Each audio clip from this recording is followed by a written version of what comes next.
All right, good morning or afternoon, wherever you are. This is the second version of Sailing Worlds Around the World with our esteemed group checking in from various parts of the world. It was good to see everybody again. It's like same channel, different week. Not much has happened, but my remote control boat has not been built yet. Did a bit of sanding, a little bit of boat work, the housework, and that kind of stuff. So nothing exciting from this end, but I'm missing my laser. Or laser is still upside down. The frostbite fleet here is done, so there's nothing happening. But I think things are getting going in Rhode Island pretty soon. So, Taylor, you last week had something to share with us. So the SailGP stuff kind of came to a grinding halt. So the boat is where are all the equipment? Where is everything anyway? Yeah, the boats are back in New Zealand, just getting a little bit of work done to them, just getting a little tune-up while we have some time. They made a difficult but really good decision to cancel San Francisco and New York. There's been no further decisions for the rest of the season. So we'll wait to hear more from the organizers. We have plenty to do and plenty of resources to continue to grow and get better as a team in the off season here, as we're calling it. So it's been pretty cool, and we're finding new ways to get innovative with all the data and the video and bringing the whole team together. So the new wings that you guys were supposed to play with in San Francisco, what happens to those? Were they rerouted or what happens? Yeah, I mean, just on hold. Again, everything is back in New Zealand, and we're gonna probably see them make their debut in Copenhagen if all things go well. Or sorry, Cows, then Copenhagen. Yeah. The plan for the season. All right. So you guys, I guess I like to you guys beat you up. You guys having a hard time this year. You came out this year, you're going to be better, and then you weren't better. And then, so you have a bit of soul searching, I guess, but looking at the data, I know there's one of those things that the data was all shared amongst all the teams, and it seemed like this nice, happy, open, transparent things. But are people starting to keep their little secrets a little closer, amongst each other? Yeah, I mean, it definitely, obviously with the results, it would be hard to argue that we've gotten a lot better, but, just sailing the boats, we are just exponentially better every day we get on the water. We have so little time in the boats, and a lot of the guys sailing in the series have so much time in the boats. So, yeah, it's a battle. It's a constant catch-up game, but they're making it super accessible for us by providing all the data from all the teams. So it's hard to hide anything from each other. It's everyone has a little bit different approach to what data points they're looking at, but overall, we're getting 1,200 data points per race from each boat. And we have a great system for kind of analyzing that, but it is an overwhelming amount of data, and you really have to pick and choose what you want to focus on kind of for each day or each time you go sailing, and we definitely have developed that game plan so that we focus on certain things, and it's getting a lot better for us. So what do you got? You got the software that you use? You want to give us a little demo? Yeah, for sure. I'll just do a little screen share here. Hopefully I can. Yeah. Okay. So you guys, can you see this now? Yeah. Awesome. So yeah, this is some cool software we've been using, introduced to us by Tom Burnham, actually, who was our coach for season 1 of SailGP. It's called Nord Player, and it's been huge for us. Basically, just makes analyzing all the data from all the boats super easy. I'm just going to show you. This is actually a screen what we see on our screen display in our wing in the pre-start and then during the race. So I'll just let it run for you guys a little bit. I don't know if you can see the mouse here as well, but so this is the start line. It'll swing around here as we get into it. Okay. There we go. So really hard to see here. We have 57 seconds to go. Up in the right-hand corner, TTK is how much time we have to kill. True wind speed is the next one down. Boat speed is now 4.7 building. And then we also have time to start down in the bottom left-hand corner.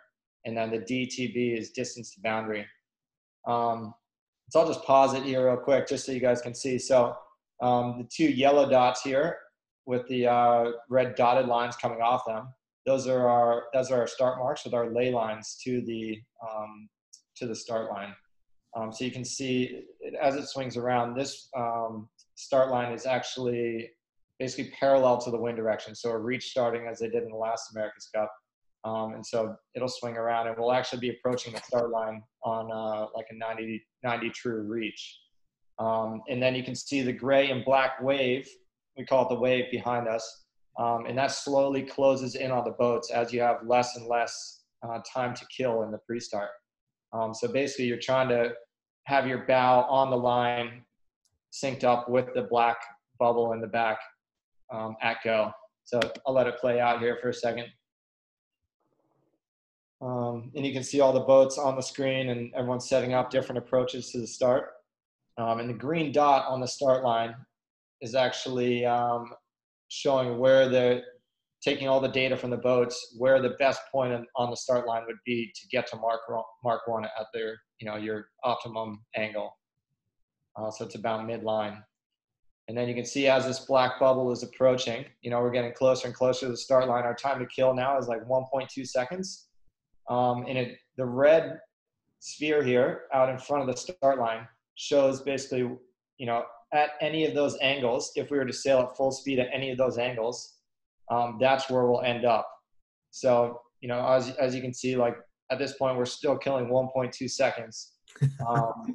And that'll put us, over the line at pretty much any of these angles. So we're still trying to kill, and I'll just let it roll here.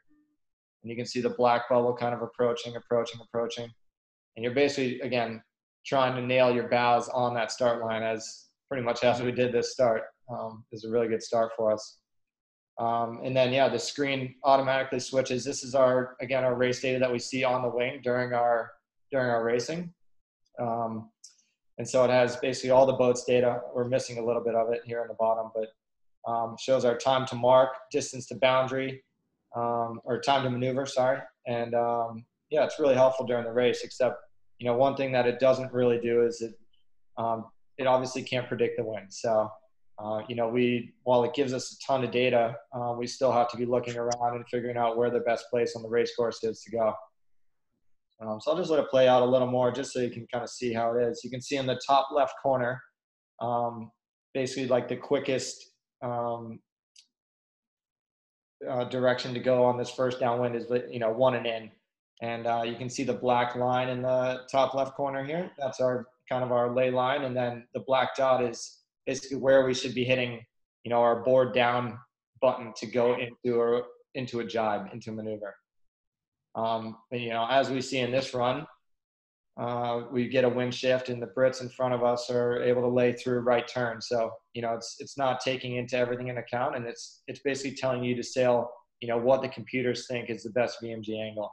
And you're following this while this is going on? Yeah, I mean, we have this is basically what we're seeing on the boat at all times. So it's really cool. So Taylor, you're seeing all the other boats at the same time as you're seeing yours on the screen. This isn't just a post-race analysis with all the boats. No, we can see other boats on the screen as well. Wow. Yeah. So pretty cool. And then, you can see basically up in the, I'll just pause it here for a second. It basically has like VMG bar, true wind angle bar, boat speed bar. And anytime there's a red bar up top, it means we're kind of underperforming for what the polars are. So our VMG 70, we're in the middle of a mark rounding turn here.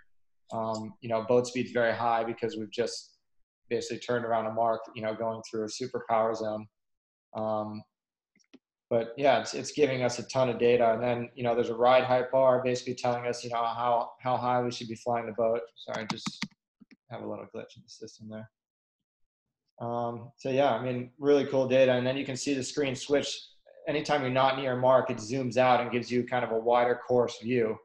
So it shows you, basically if you were to tack in the next like 10 seconds or so, you could almost lay the right turn in 2 tacks. At this point, we could basically go straight and tack and make the left turn in 1, which we end up doing. So, it's an unbelievable amount of data. Again, it's 1,200 data points. And this Nord player makes it super easy for us to analyze it all.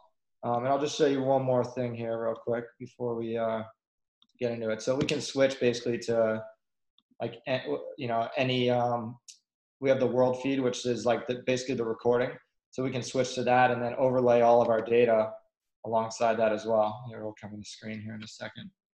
And then we can put our data up, basically choose any data points from the boat, again, among 1,200 of them.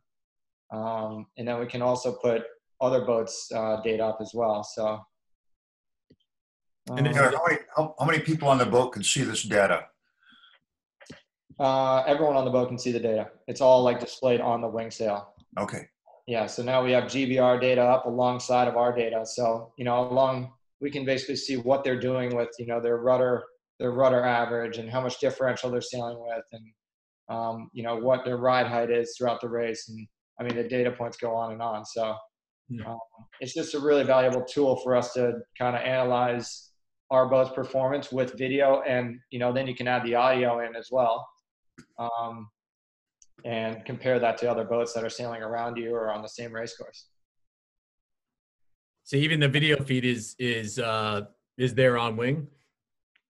No, we don't have video feed. No, this is all post race. So what we were looking at before was what we see on the boat, and then this is all the post race video that they've taken during the day.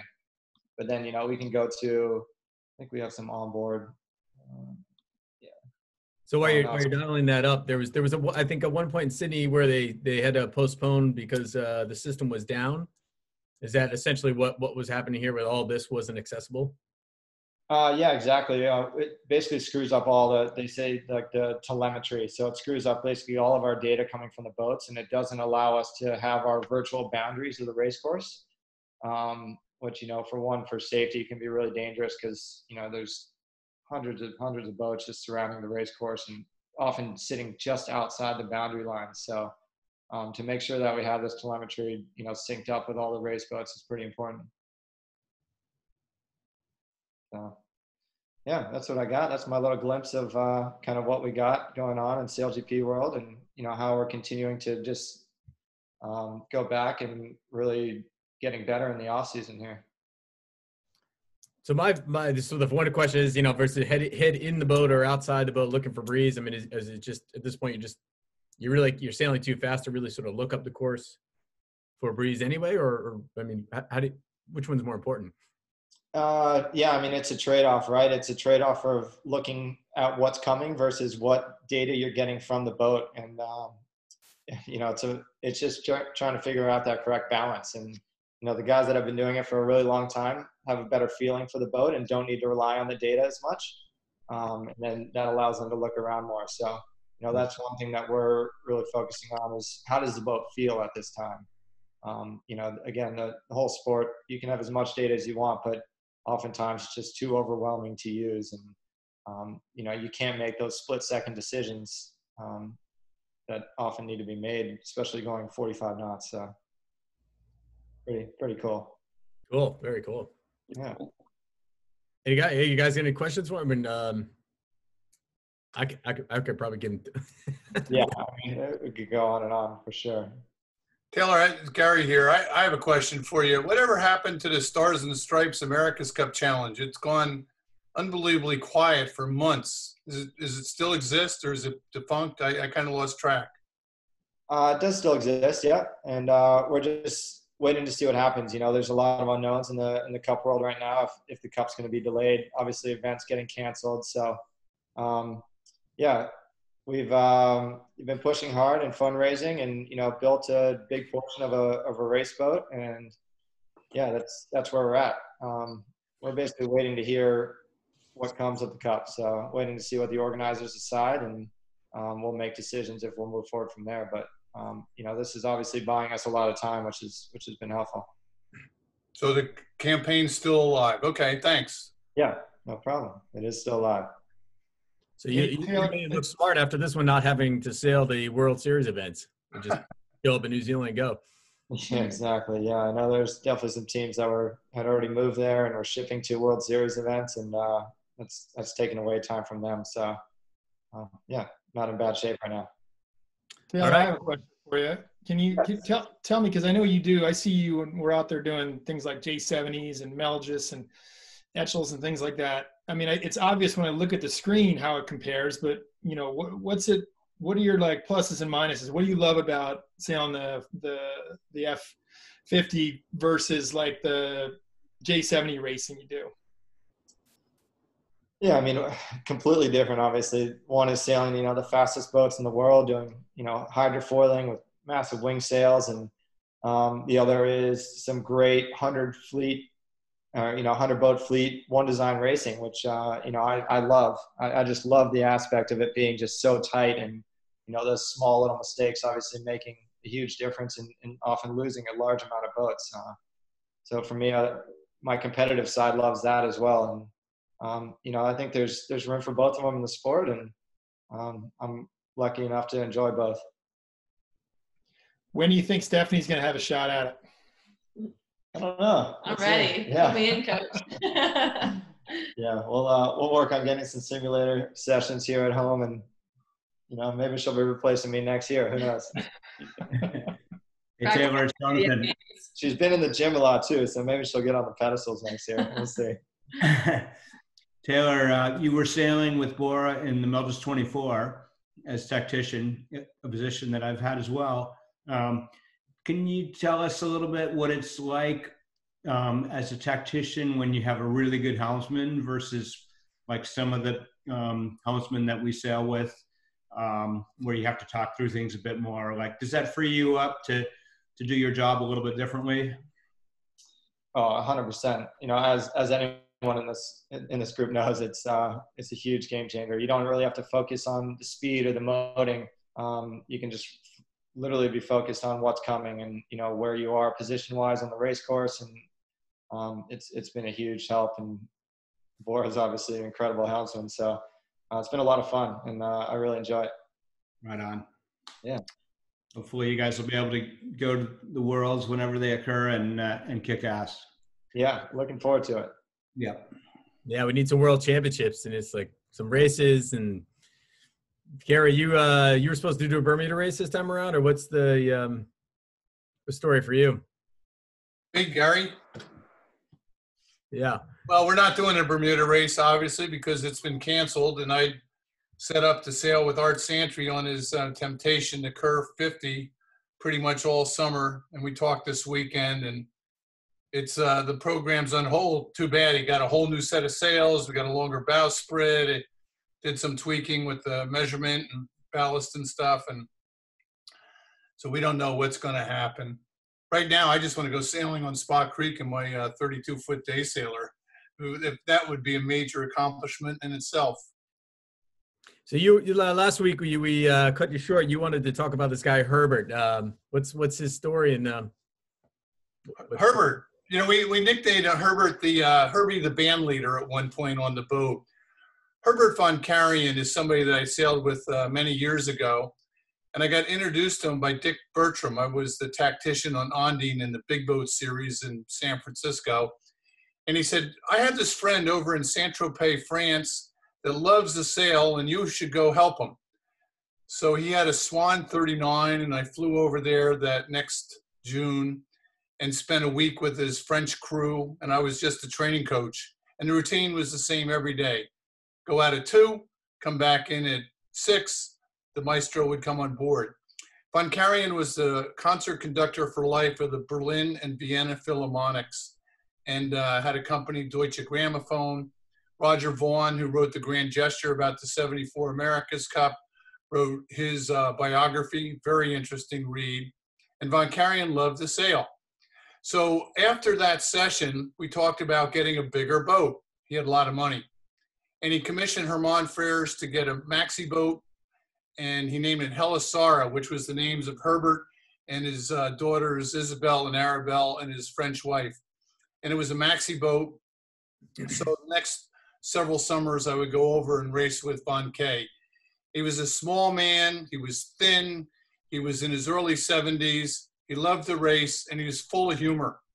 He picks me up in his panting Ferrari at the airport in Nice, takes me for a ride in the hills, and scares the heck out of me driving so fast. And he says, Gary, the trick of a good driver is how many flies you can kill with the side windows. And another trip over there, I flew to Zurich, and he picked me up in his Learjet. And I was kind of shocked to find out that he was the co-pilot. Maestro, I didn't know you knew how to fly a jet. And he goes, oh, don't worry, Gary. I'll land this plane just like a butterfly with sore feet. Helisara ended up being a pretty good boat, and in the Maxi World Championship, now 1981, long time ago, it was the Giralia race. It was the last race of the series. And when it all cleared up, we were about 50 miles from the finish with the sun up, and Kealoha, with my dear friend Tom Whidden, tactician over in Kealoha, was about a mile ahead of us downwind. And all afternoon, we slowly ground them down, and about a half mile from the finish line, got into the inevitable luffing match. We went over the top as their chute collapsed, crossed the finish line to lead. And I'll never forget the conductor, the Berlin Philharmonic, putting his hands up as if he just finished Beethoven's Ninth Symphony. It was a great victory for the maestro. We get into the dock, and Juan Carlos, the King of Spain, comes over to congratulate us.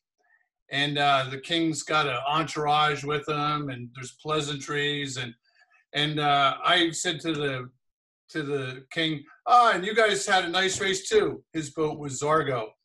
And anyway, the king and the entourage leave, and the maestro gets very upset with me. He says, Gary, you don't call the king "use guys." You know, I grew up in New Jersey. Use guys was a thing. So anyway, that was my experience with Herbert von Karajan. He was quite a letter writer, and I kept all the letters that I got with him over the 5 years that I got to sail with the man. Sadly, he passed away in 1989. He was 81, so not that old at the time, but I was very lucky to get to sail with him. And so that's my story. And next time we meet, Dave, I put together a little slideshow. It's 4 minutes long that I'm going to show you about another story. King of Spain. He's anybody else here sail with him or against him? I've done both. Yeah. He's a character. Yeah, he always has the entourage. I remember we did the 6 Meter Worlds up in Vancouver, whatever it was, a year ago, or I guess more than that, a year ago. Did he win that? He did well in that, didn't he? He did, but it was sort of midway through the regatta. He felt bad for Mr. Dennis Conner, who couldn't make his way down to the boat, so he started loaning him his golf cart. So they'd go down the dock every day. There's Dennis on the back, things like rumbling away. Hooked him up with a rod every day in his golf cart. He's nice, seemed like a nice guy, So anyway, so hey, Chris, thanks, Harry. Yeah. U.S., we got about 8 minutes left. We seem to cut you short, but you had mentioned something that U.S. Sailing is doing for One Design classes, which I know, are the heartbeat of our sport, both big and small. What's cooking with those guys? Right. So basically, I've been working on a little project that was started by U.S. Sailing maybe 6 months ago, where they sent a survey out to the membership, and we're looking for feedback on, the value to the members, and specifically the value to members who sail One Design boats. And, kudos to U.S. Sailing. They got some feedback which wasn't necessarily positive in terms of the value that the members feel they're getting. And they've started a little project where they are working to determine, what can U.S. Sailing do to help One Design sailing in the U.S. And going back for maybe 8 years, there used to be, a thing called the One Design Class Council, then the One Design Class Committee, and these have, for one reason or another, gone by the wayside. So anyhow, I've been part of a group of volunteers, and there's five different working groups. Each working group has 6 or 7 people on it. I'm chairing one of the groups. And we've been meeting for the last basically once a week for the last 3 or 4 weeks, just to basically brainstorm ideas of, how can we help U.S. Sailing help us. And it's been really fun. I've met a lot of the people from different parts of the country who are in my group, who are doing all kinds of sailing that, certainly I'm not doing. And it's been really fun to brainstorm ideas and come up with suggestions. And we're kind of wrapping all that up right now. And I think there is going to be, the plan is to have a call on April 18th with U.S. Sailing to kind of keep the ball rolling forward. And see what we can develop here. But it's been fun, and I have to give U.S. Sailing a shout out to just even pick up the ball and try to make this happen, because it's certainly going to be creating more work for people. But from my point of view, it's going to be, I think, quite valuable. I mean, participation in the sport, I think we all would agree, has been relatively flat, and it's important that we keep pushing to keep it growing. Chris, can you talk with us about any of the, give us a snapshot of any takeaways from the survey? Yeah, I mean, the essential, to put it bluntly, when somebody, what is the value they get from U.S. Sailing? The value is I get a rule book, I get race officials at my regatta, I get help with, if I'm a club, with my insurance. But in terms of boiling it down to the actual members and the people running the classes, the gist of the survey was they don't feel like they get a ton of value. So there's certainly lots of resources at U.S. Sailing. I mean, the website is fantastic, is large and very, it covers a huge amount of territory. So I think, to boil down the discussions we've had, the biggest thing that U.S. Sailing can do is help with the communication about spreading the word about all the different, the wide variety of classes that we sail in the U.S. And also, I think the other thing that's really important is every class that we all sail in, at least one design class, it's run by volunteers. And these volunteers are absolutely essential to making viable and vital classes. And it's really important for them to feel, to make it easy to be a volunteer, and for the volunteers to feel appreciated, because if not, there's no other reason to do it. So I'm excited. Yeah, the one design classes are so critical, which kind of, it actually makes me think, I've been pouring through, I think, close to 10,000 words that Jonathan McKee has produced, and 2 outstanding interviews with our Rolex Yachtsman of the Year, Mike and Andy. And I never realized their connection to the Thistle class, and that to me was surprising of how far back that went, and how their backgrounds are so atypical to the rest of us, which was really cool to read. So, what was your takeaway, Jonathan, from spending a good bit of time with these guys? Yeah, it was really cool. They're both really unique individuals and really have a good take on sailing and how to get better. I thought it was great that the Rolex was able to recognize a team, both skipper and crew. To me, that was huge. And also to recognize somebody like Mike Martin, who's won 6 505 Worlds as both skipper and crew, and he's been on the short list for the Rolex, I think 4 times or something. 6. Okay, whatever, a lot. Anyways, and so for him to finally win was awesome, I think. So there's that aspect of it. I think their backgrounds are unique, and I think one common element was neither of them were that hooked into like the junior sailing thing, and a lot of their early sailing was with adults, with and against adults. I suspect similar to many of us. And I think that is a common thread among a lot of champion sailors. It's really interesting.